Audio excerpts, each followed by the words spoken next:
In 1997, Andy Green broke through the sound barrier in the jet-powered Thrust SSC. He earned a place in the record books. But was he really the first?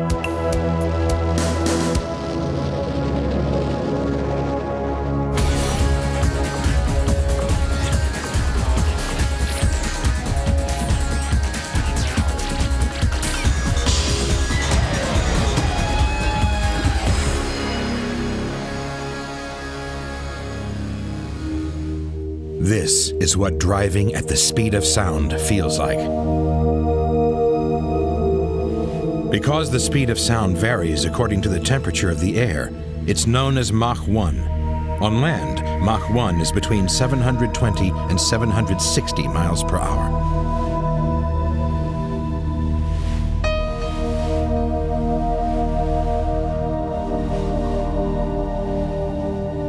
The challenge to be the first to reach Mach 1 on land was taken up by two men, American Craig Breedlove and Briton Andy Green. They both followed the strict record rules set down by the FIA, a world motor racing organization. In October 1997, Andy Green won the contest in Thrust SSC. He achieved the first official supersonic world land speed record.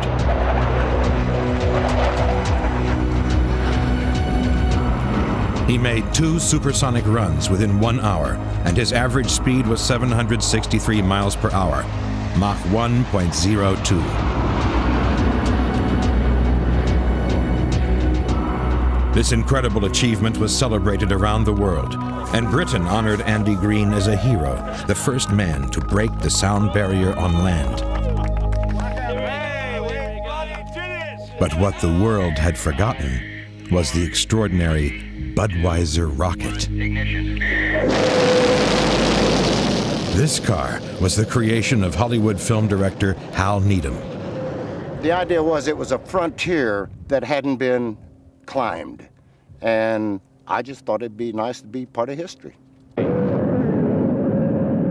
1979, the U.S. Air Force confirmed that the Budweiser Rocket broke the sound barrier.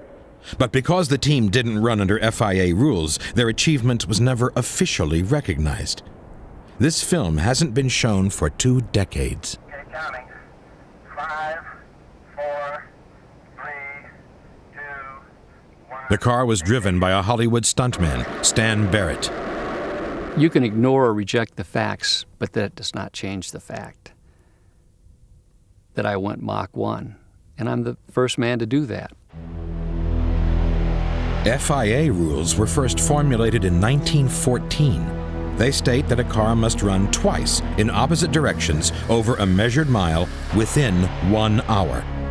The record speed is an average of the 2 runs, and the car must have a minimum of 4 wheels. The Budweiser Rocket had 3 wheels. For Hal Needham, record rules were irrelevant. I didn't see any sense in having to run 2 ways. What does that prove? Because you did it going that way, and now you did it going that way. They simply wanted to use the power of their car to reach Mach 1. When you touched the button on that thing, it was at full power, instantaneous. As you're accelerating, the thing feels like it's going to break in 1,000 pieces. I mean, it's incredible. You think it's going to explode any second. During his early runs at Bonneville Salt Flats, Stan Barrett reached 638 miles per hour, the fastest anyone had ever driven. For Hal Needham and Stan Barrett, it was a triumph, but there was still another 100 miles per hour to go to reach the sound barrier. Why are you crying? Are you happy? I thought how fast it was to have gone as fast as we had, and I went, whew, boy, this is not going to be an easy task. To prepare for the increase in G-forces he would experience at high speeds, Stan put himself through a rigorous training regime. During the run at the Salt Flats, the wheels had broken through the surface. So for their supersonic attempts, they moved to Edwards Air Force Base.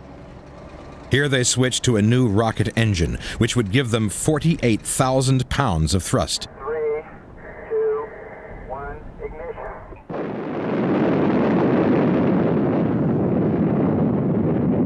The power of the car was awesome.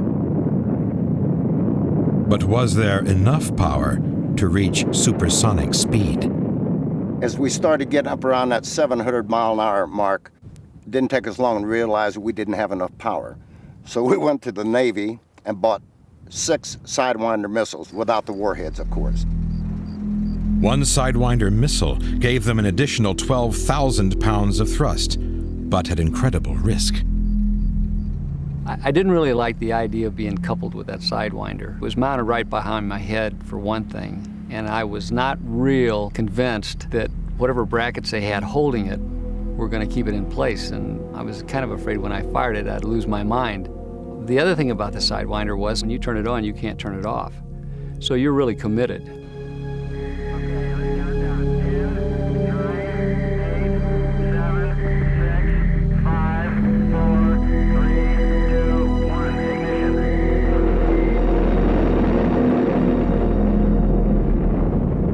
On the first test with the missile, the car shot straight to 500 miles per hour in only 10 seconds. The extreme G-forces ruptured a disc in Stan's neck. I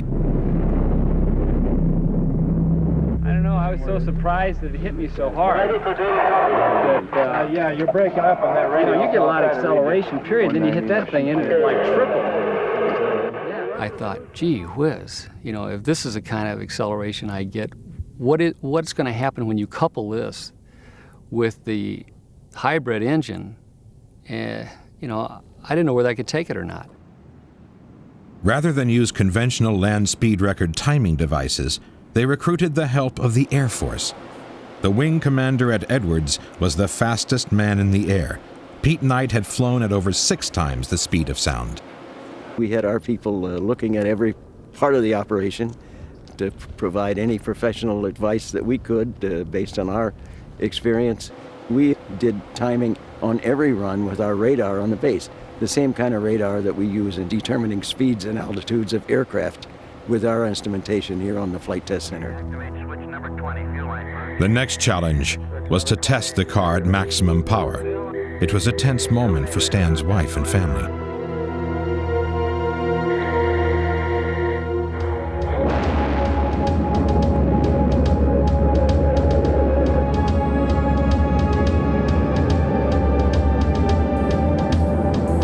Traveling at 1,000 feet every second, he reached a peak speed of 714 miles per hour, almost, but not quite, the speed of sound.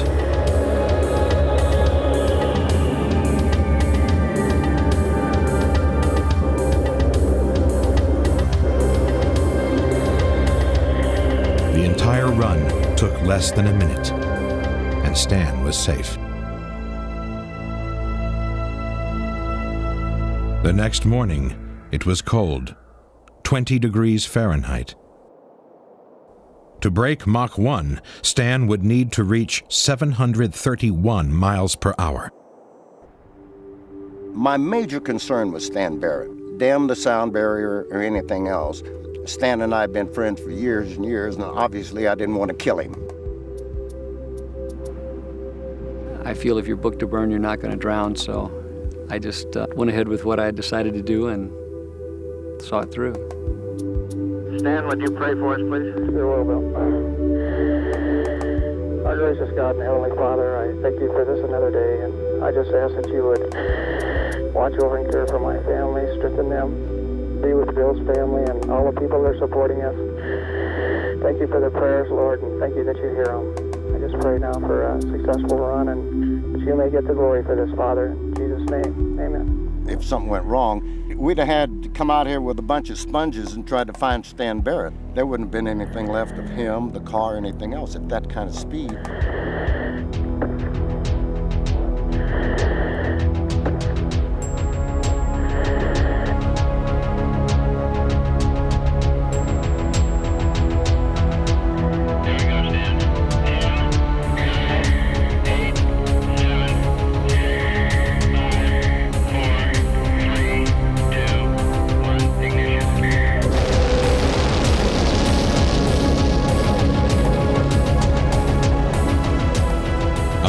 half into the run, he fired the Sidewinder.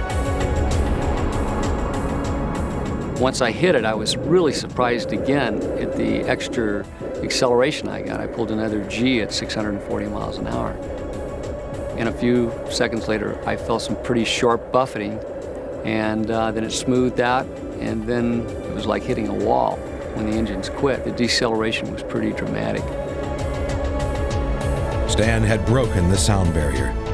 As he approached Mach 1, his two back wheels left the ground. He'd come dangerously close to death, but he'd gone supersonic. I'm going to announce what we got so far. We don't have Flanders speed. We ran out of fuel between 200 and 400 feet before the lights. We got 734 on radar, 739 on airspeed. We probably broke the speed of sound. I think it was a fantastic achievement. I think it was outstanding. Just something that will go down in the history books as one of those significant events that happened in the history of speed. We did certify the car did go supersonic, and in fact I sent Hal Needham a message to that effect, and it was from the Air Force and certified by the Air Force. Despite Air Force measurements, Stan Barrett's achievement was never recorded in the record books. His car had only 3 wheels, and he only ran in one direction. The official FIA record wasn't his.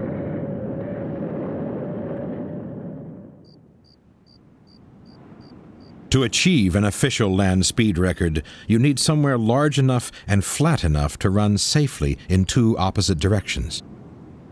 In 1983, Briton Richard Noble arrived at Black Rock, Nevada. In his jet-powered Thrust II, he planned to break the official FIA World Land Speed Record, which then stood at 622 miles per hour.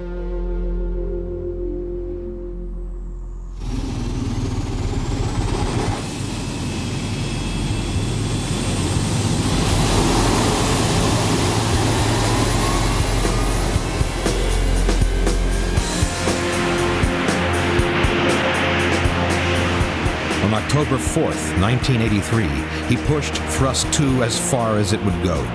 On his first run, he reached a peak speed of 624 miles per hour.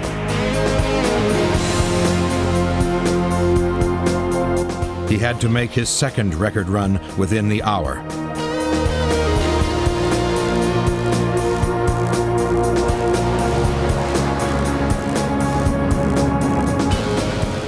His average speed from the 2 runs was 633 miles per hour.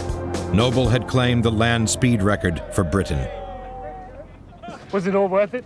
Oh, God, yes. It's just beginning to sink in just what we've done. Why did you do it in the first place? Well, I suppose for Britain and for the hell of it.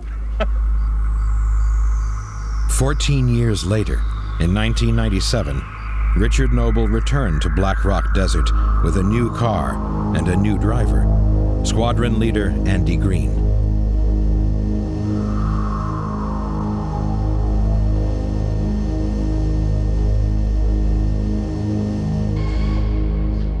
To design and construct a supersonic car is one of the most difficult engineering challenges.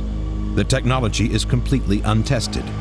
It took Richard Noble's team nearly 5 years to create Thrust SSC. At 54 feet long and 12 feet wide, it was the largest land speed car ever. 2 Rolls-Royce Spey engines provided 106,000 horsepower, enough thrust to accelerate this 10-ton monster to Mach 1 in only 65 seconds. To withstand the extreme stresses, the car was constructed around a solid steel frame. The thing that it's very difficult for people to understand is that you're dealing with enormous forces, because you're talking about a dynamic pressure of 3/4 of a ton for every square foot of bodywork. Okay, so it's got to be very strong and it's got to be very, very heavy. The aerodynamic shape made it impossible to build a steering mechanism into the front wheels. So the team experimented with the dangerous alternative of steering by the rear wheels. Their prototype convinced them that it could be done. Then the team began cautious, low-speed tests on an airfield in England. What we have is a car here which is a research vehicle before it's actually a record breaker. You've got to be very responsible. The history of the land speed record is littered with people who just think it all can be done in a day, and of course that leads to disaster. Andy Green, a fighter pilot, was undaunted by the prospect of hitting Mach 1 on land. Going supersonic, for me, is actually a daily occurrence rather than something quite remarkable that somebody else does. The excitement of actually going supersonic in a car, the challenge of actually doing that, is largely a non-event. It's the controlling, the developing the car that's the challenge. To continue with their high-speed tests, they needed a lot more space. Storms had covered Black Rock Desert in water, so the team traveled to the Al Jafr Desert in Jordan. Here they carefully monitored the car's performance and tuned the active suspension system. Mach 1 presented a new set of problems and unknown risks. No one was sure how supersonic speed would affect the car. It could flip over or even try to take off. We felt all the way along the line that this was actually a stability battle, not a power battle. And it's very important. You've got to understand that the idea of the twin engines is not for power, but it's simply to put the weight in the right place and give us very good stability. But Thrust SSC's controversial rear wheel steering and suspension system proved difficult to tame. There were some serious design problems. It took 5 weeks to reach the speed of just 330 miles per hour.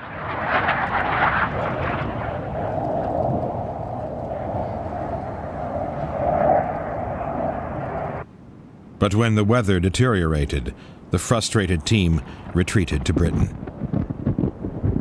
It would be another year before they could make another attempt to go supersonic.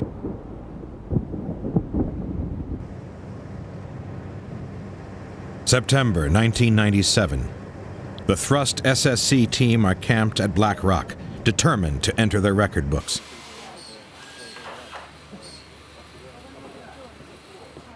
Their long-term rivals, Craig Breedlove and his Spirit of America team, were also on the desert, but their camp was quiet. After 2 years of testing, the Thrust SSC team was quietly optimistic. The Black Rock Desert is the perfect surface, the best anywhere in the world. It really is genuinely flat. There are no anomalies. You can drive across this lake at 100 miles an hour in a normal road car and feel absolutely nothing. You sit there with a full cup of coffee and it will not spill.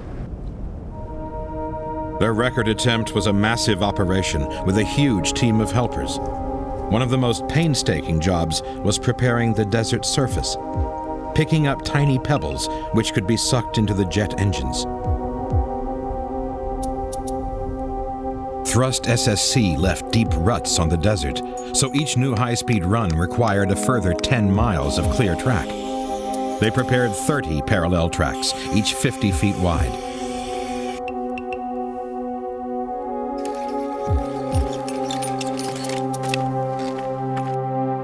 Halfway down the track, a measured mile was marked out. Timing lights were set at each end of the mile.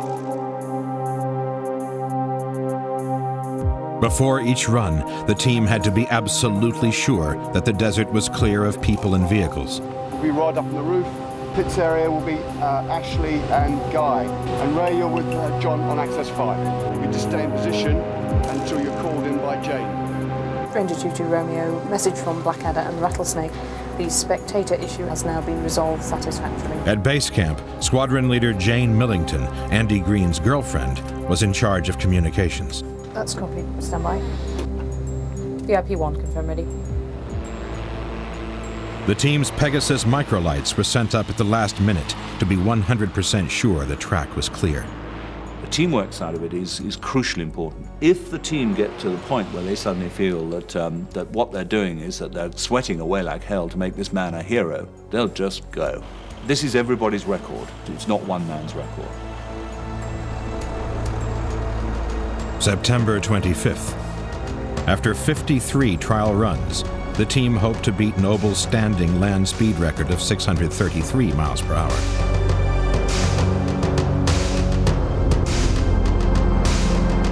Every precaution was taken. An air ambulance stood by. A high-speed fire response vehicle, a Jaguar, took up its position.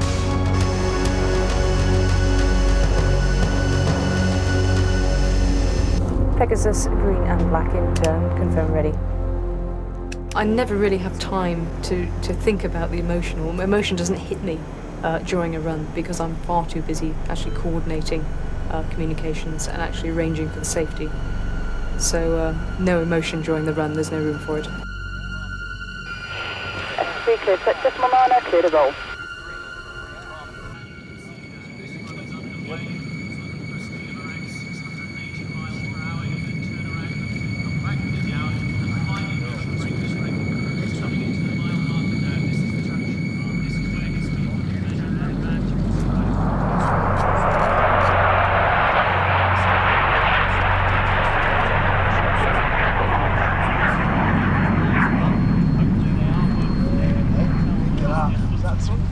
The mile, 700.661. I read back the mile, 700.661.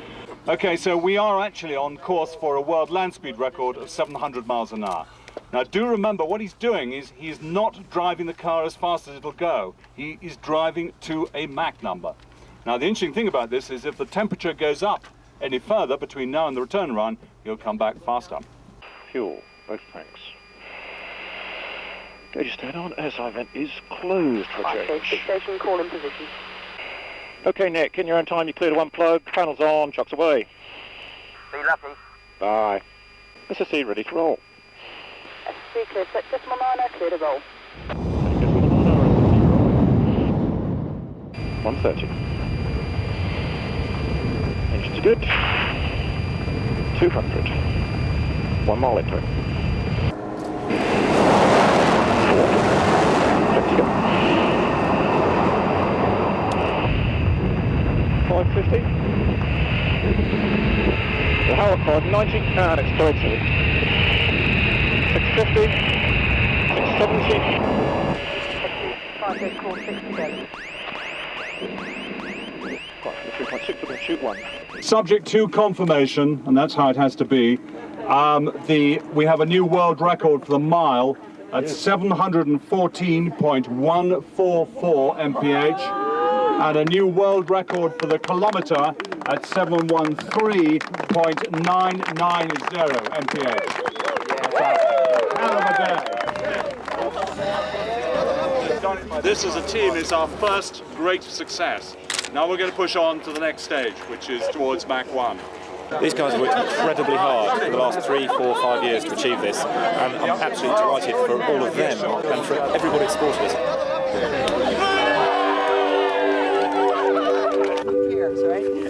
They were over the first hurdle, but this was just the start of the race. We're here to break the world land speed record supersonic for the first time ever. So we've got a long way to go yet. We only did 92, 93% of the speed of sound. But we're certainly getting there. And in the meantime, it's a great boost to confidence for the team that we've just set a world land speed record. It's great actually to be able to pass it on to your own team. I mean, that is just wonderful. And of course, to do it in such style, to have a situation where the new 714 mile an hour record is 80 miles an hour faster than my last one. I mean, that is the biggest jump in land speed record history. It's just a wonderful achievement. Because of the air temperature, Thrust SSC needed to go at least another 40 miles per hour faster to break the sound barrier. But it was to be a dangerous journey into the unknown.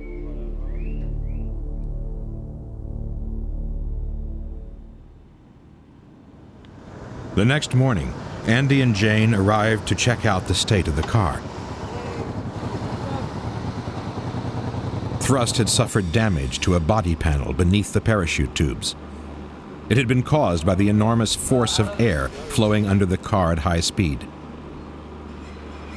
To ensure that it would hold tight, the replacement panel was bonded and riveted into place. Now the car's been over 700, it's taken quite a pounding aerodynamically, and we want to check every single rivet and nut and weld just to find out what the effects are, because nobody's ever done it before. So it's a safety first, slowly, check as you go approach. This was the big day. 4 years of development and construction, 2 years of testing, 54 runs so far, but it was still one step at a time. On his first run, Andy was under instructions to achieve a target speed of Mach 0.95.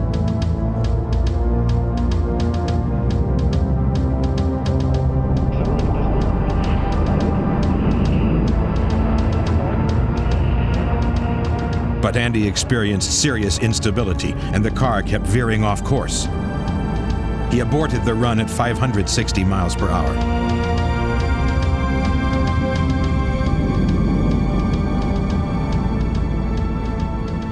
The next thing is for the design team to get up there quickly, check out what's happened, and make the decision as to whether they're going to make another run in the next hour or so, or whether we're going to have to abandon for the morning or abandon for the day. It was a worrying moment for Noble. The team made adjustments to the tailplane and risked a second run. But within seconds, Andy had to abort again. Back at camp, the press wanted to know why. I don't know what's happened and why Andy shut it down.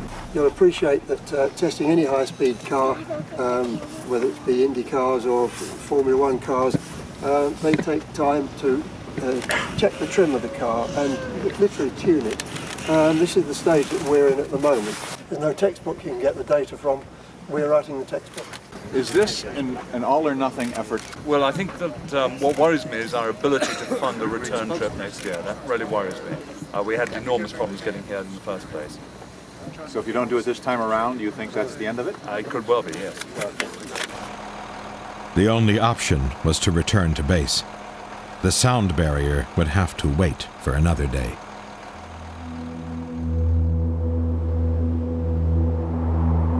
As they investigated the problem, the weather turned against them. High winds swept across the mountains and whipped the desert into a gigantic sandstorm.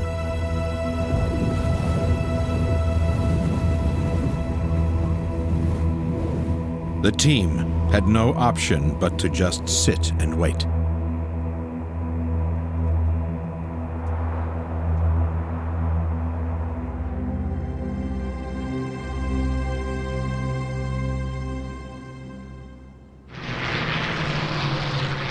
It was just over 50 years ago that aircraft designers coined the phrase, the sound barrier, when they found that they experienced an enormous increase in drag as they approached supersonic speeds. Pilots experienced strange, disturbing effects. The controls would shudder violently, lock up, and even work in reverse. Sometimes with catastrophic results.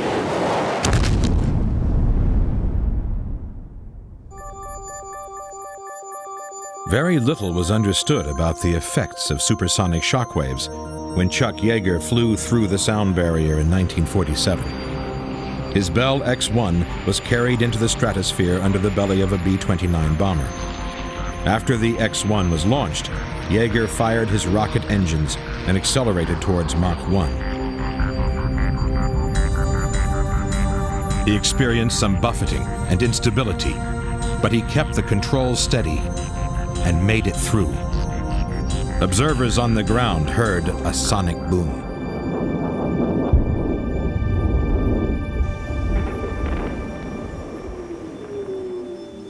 Wind tunnel research revealed the reason for the buffeting and instability. When an aircraft travels faster than the speed of sound, air is compressed at the nose of the plane, and it spreads out into a cone-shaped shock wave. The solution was to keep the wings inside the cone. Swept back wings solved the problem. But even with the new designs, flying supersonic was still an incredibly dangerous gamble. At a British air show in 1952, John Derry was demonstrating breaking the sound barrier when disaster struck.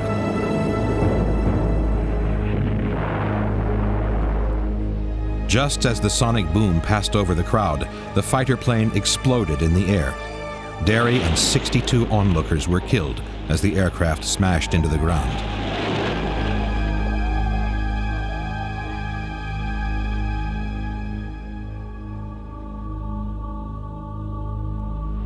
Eventually, the problems of flying supersonic were solved.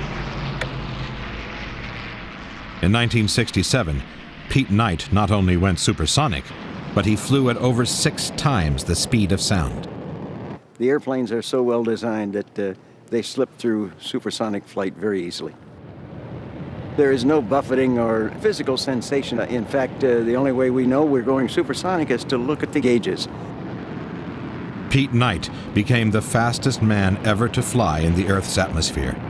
Amazing flights like these have given aviators a much better understanding of how shockwaves behave.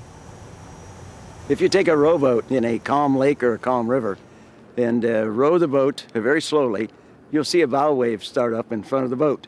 As you row a little bit faster, that bow wave attaches to the boat and then sends bow waves off to the shore. If you're standing on the shore, you'll feel that as it goes by you as the water comes up your leg and down. And that's the analogy to a shock wave. As you're standing on the ground and the airplane goes supersonic, it drags a shock wave along with it. And when that shock wave passes you on the ground, it is an overpressure in the air. And you hear it as a bang because it's a quick overpressure. In the 1950s, the Air Force wanted to find out what would happen to a pilot if he had to eject at supersonic speed. They began research at this 10-mile-long sled track at Holloman Air Force Base. Dr. John Stapp was the willing volunteer. For the human experiments, this sled was used, and it'll hold 12 rockets.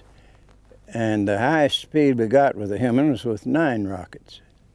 And believe me, it's quite a jolt when all of them ignite simultaneously. I was a passive subject for an experiment, and there was nothing I could do except sit there till it happened, and then hope that I'd survive the experience.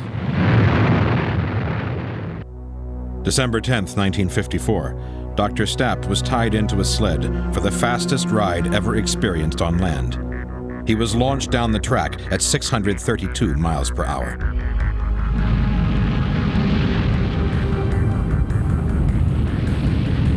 It's like jumping out of a window at 10th floor. You feel just completely helpless. As the sled hit the water brake, he felt the impact of minus 43 Gs. A force so powerful, it burst the veins in his eyes. The permanent effect that I got, and still have, was retinal hemorrhages. I now have implant lenses in both eyes. But I think we succeeded pretty well in showing that the man would survive.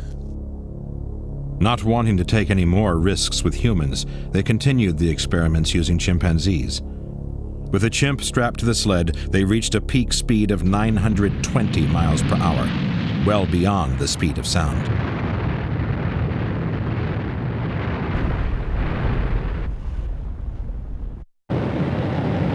Using unmanned sleds, they continued to increase the speeds to test the performance of aerospace vehicles and missiles. In 1982, they pushed the limits even further. On a night test to avoid collision with any birds, the sled reached 6,122 miles per hour, 8 times the speed of sound.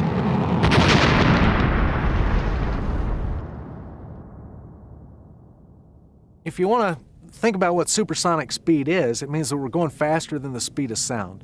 What carries sound in the air is that one air molecule bumps into another air molecule.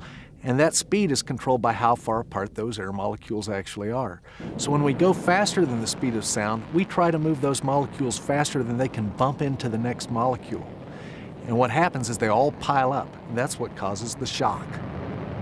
That shock comes off of a sled, for example, and will bounce off the rail, it'll bounce off this girder, and it'll cause high pressure underneath the sled and we'll lift it off. That's why we use slippers to wrap around the rail to hold the sled in place. But for somebody who wants to run a car, the only thing holding them down is gravity and the aerodynamic design of their vehicle. A much more precarious situation. Aerodynamic experts were skeptical about any car breaking the sound barrier, even the designer of Thrust SSC. My immediate reaction was, don't be ridiculous, totally impossible. Such a vehicle would never sail on the ground. The aerodynamic forces would be enormous, so I rejected the idea out of hand.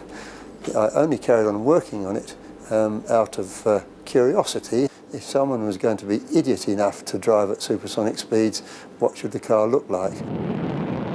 Ron was eventually convinced by Noble and went on to design the most original land speed car ever conceived. While testing the design on computer, the Thrust team also mounted a model of the car on the front of a rocket-powered sled. They then propelled it at Mach 1.15 down the track. When the computer and model data matched up perfectly, the team decided to move forward. But only by building the real car could they test the theory. When Andy kept veering off course at Black Rock, it was down to Ron Ayers to solve the problem. The telemetry data showed that the car was pushing down too hard at the front. They needed to shift the distribution of weight from the front to the back of the car, so they reset the rear suspension and adjusted the tailplane. It's a very, very smooth surfaces. The car gets a very, very smooth ride. But of course, one of the things you have to bear in mind is the aerodynamic loadings.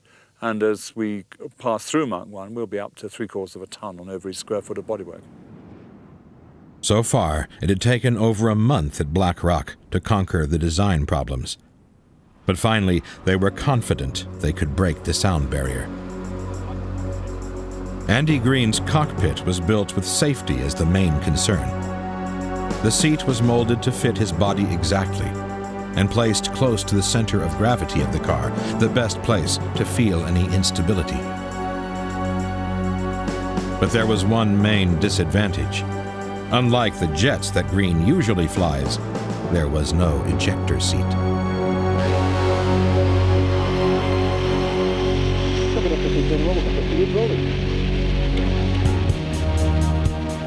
On the next run, the car accelerated closer to the speed of sound and entered the potentially unstable transonic region.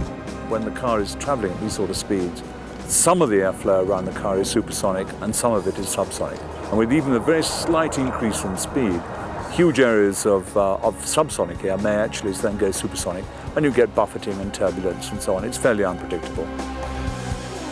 Mile 714.427.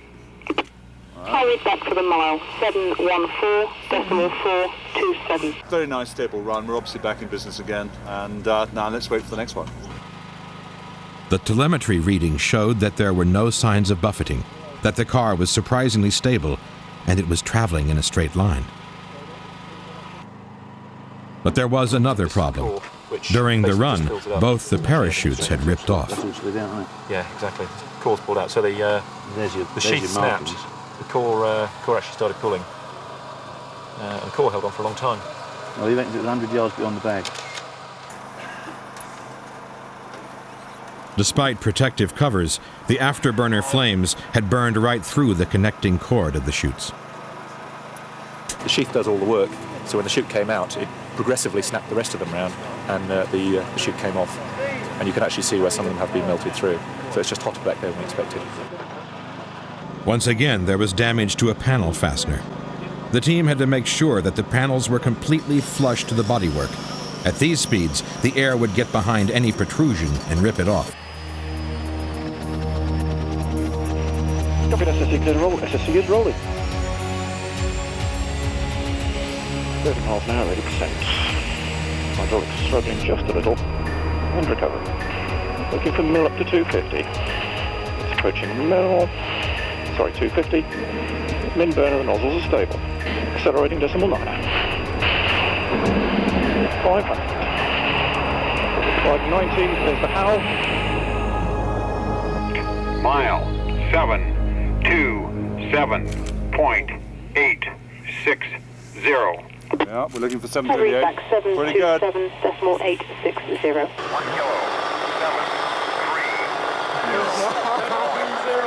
730 for the kilo. On the button. Decimal 905, thank you very much. Approximate Mach number 0.95. Good day's racing. Spirits were running high, and the car was in good shape. And one of the microlight pilots had something interesting to report.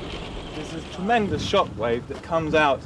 You can just see a mark on the side of the car. It goes out about 20 feet. It's a sort of a white line that dissipates to nothing, probably about 2-3 feet wide.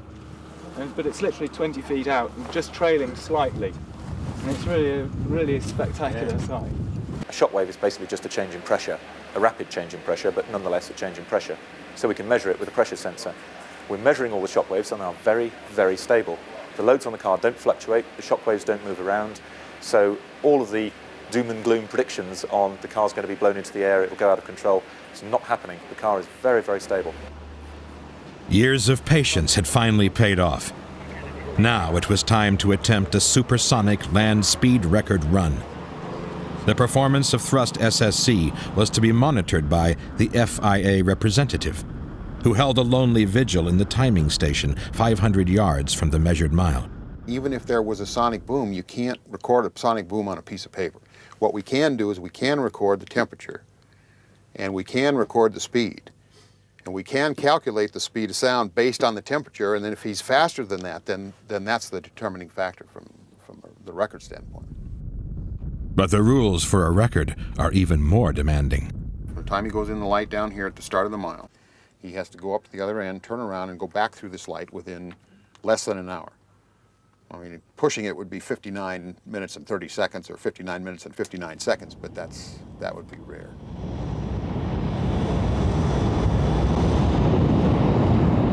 Thrust took 30 seconds to accelerate to 100 miles per hour. In 50 seconds, it had reached 600. In just over a minute, it had covered 5 miles.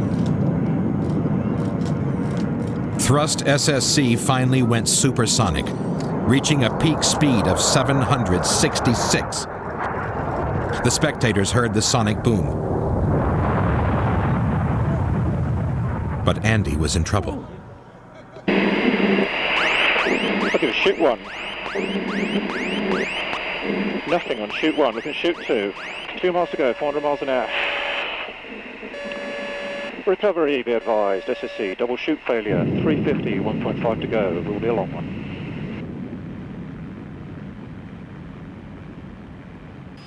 Once again, the heat of the engines proved too much for the parachutes. Did you find it? We found it. It appears to be burnt off. Andy overshot the course by 1.5 miles. Luckily at Black Rock, there's plenty of room for error, but over 15 minutes of the 1-hour turnaround was wasted towing the car back into position.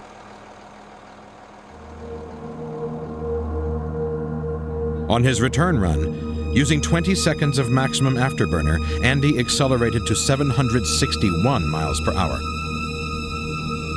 Burning more than 4 gallons of fuel every second, the car shot through the measured mile in just under 5 seconds. Despite all the risks, the car remained stable. The team listened for the second sonic boom.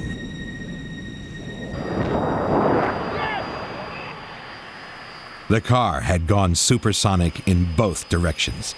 We got the data. But their joy was short-lived. Can you confirm that run was within the hour, over? Unfortunately, I cannot do that. You missed it by about a minute. No. They had failed to make their second run within the hour. That is correct. Yeah, it's a shame. Good effort there, Andy. Well done. Well, we came close.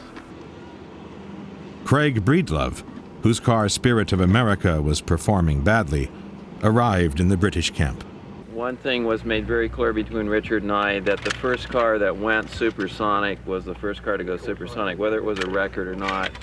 And so today's it. Congratulations. Thanks, Dave. We've worked very, very hard for a long, long time to achieve this. And an important thing to understand is that a world first is a hell of a sight better than a world record. And we've been very lucky today to actually witness a world first. And we got the first man ever in the world to drive a car supersonic. I congratulate them. The only thing I got to say to them is they're second to break the sound barrier. We did it first. The Budweiser Rocket achievement is disputed because they didn't use FIA measurements to calculate its speed. Nobody questions the speed of the X-15, so I don't know why we should question the speed of the vehicle on the ground using the same kind of instrumentation. To be the first to do something, you know, that can't be taken away from you. We sanctioned that, we verified it, and we certified it here at Edwards Air Force Base in 1979. 2 days later, on October 15th, 1997, the world's press arrived at Black Rock to witness an historic event. This is something that go on your tombstone, you know, when you're eventually 6 foot under, which says, you know, he had a part in this. In order to claim the first supersonic land speed record, the team knew they would have to break the record according to FIA rules. Winter was approaching, and there would only be a few days of good weather left.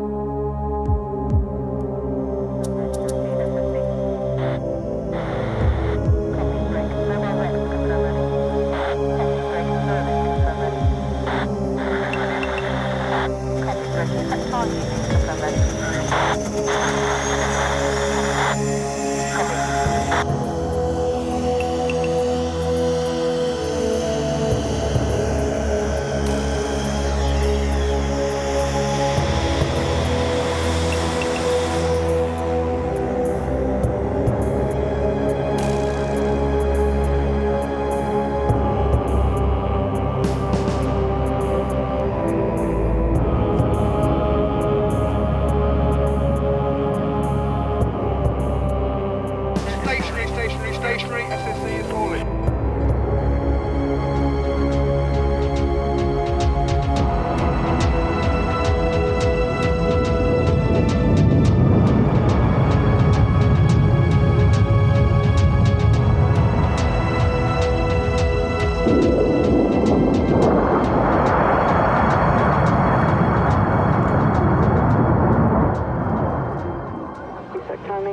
Ready to copy and read back. Mile 759.333. I read back 759.333. Come on. That is correct. Let me see here. Oh, come on, Petrali. Give me a second and I'll Okay. Pit station, the provisional Mach number is, say, 1.015. We witnessed a supersonic run there. The clock is going now. We've been 5 minutes, 26 seconds since the car entered the measured mile. We've got to be back within the hour. This is where the tension really builds.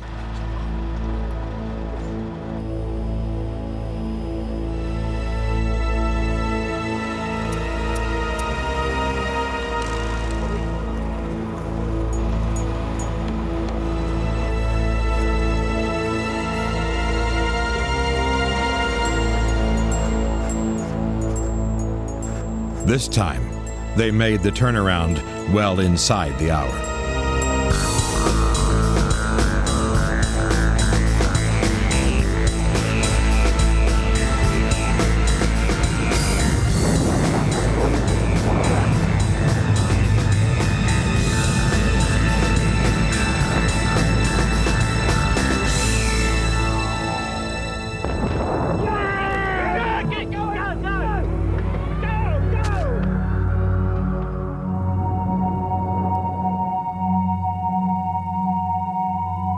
Mile 766.609. I read back 766.609. That is correct, and a provisional Mach number on the return run, 1.020. Well, we've just achieved what we set out to achieve all those years ago, eh? It's really something. Not only had they gone faster than any car had ever run before, but they had achieved a supersonic land speed record of 763 miles per hour. I watched it from up on top of the hill, and it was quite a sight to see the shockwave out about 300 feet on both sides of the car, and a real magnificent run.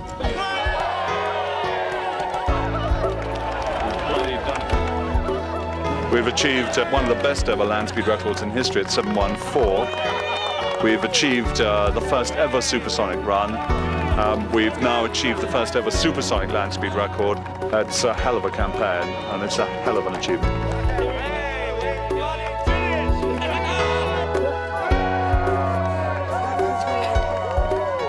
Thrust SSC is now genuinely the Thrust supersonic car, and this is the first supersonic team. We did it.